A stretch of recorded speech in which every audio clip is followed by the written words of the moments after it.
नमस्कार. राज्यसेवा पूर्व परीक्षेचे आपण PYQ बघत आहोत. त्यामध्ये एन्व्हायरमेंट या सब्जेक्टमधील ओझोन हा टॉपिक घेतलेला आहे. ओझोन या टॉपिकवर एकूण 7 प्रश्न विचारण्यात आलेले आहेत 2012 ते 2024च्या एक्झामपर्यंत. ठीक आहे. आजचा आपला आहे 5वा प्रश्न. यापूर्वीचे 4 प्रश्न तुम्ही बघून घ्या. आजचा पहिला जो प्रश्न आहे बघा, ओझोनमध्ये घट झाल्याने जीवसृष्टीवर खालीलपैकी कोणते परिणाम होतात? राज्यसेवा पूर्व 2021ला आलेला आहे. बघा प्रश्न पुन्हा वाचते. ओझोनमध्ये घट झाल्याने जीवसृष्टीवर खालीलपैकी कोणते परिणाम होतात? राज्यसेवा पूर्व परीक्षा 2021ला विचारण्यात आलेला प्रश्न आहे.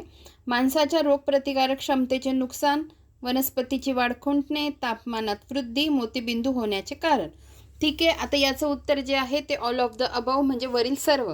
आपण इंग्लिशमध्ये पण प्रश्न बघून घेऊ. बघा, which of the following are ecological impacts of ozone depletion. Ozone depletion बघा, damage human immune system, stunted growth of plants, rise of temperature causes कॅटरॅक्ट्स.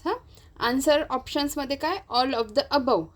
तर मग ह्या सगळ्या गोष्टी त्यामुळे होतात. ओझोन थर जर कमी झाला, त्याचं डिप्लेशन झालं तर. बघा, इतर माहिती जी दिली आहे ओझोन आंबर त्याच्याविषयी. ओझोनोस्पियर स्थितांबरामध्येच असतो म्हणजे स्ट्रॅटोस्पियरमध्ये असतो. भूपृष्ठापासून 25 ते 40 किलोमीटर उंचीपर्यंत. या थरामुळे सूर्यापासून येणारी अतिनील किरणे, अल्ट्रा व्हायलेट किंवा जंबूपार किरणे शोषली जातात. या किरणांचे घातक परिणाम होतात. उदाहरणार्थ त्वचेचा कर्करोग. या थरामुळे पृथ्वीवरील जीवसृष्टीचे संरक्षण होते, म्हणून यास संरक्षित थर असे म्हणतात.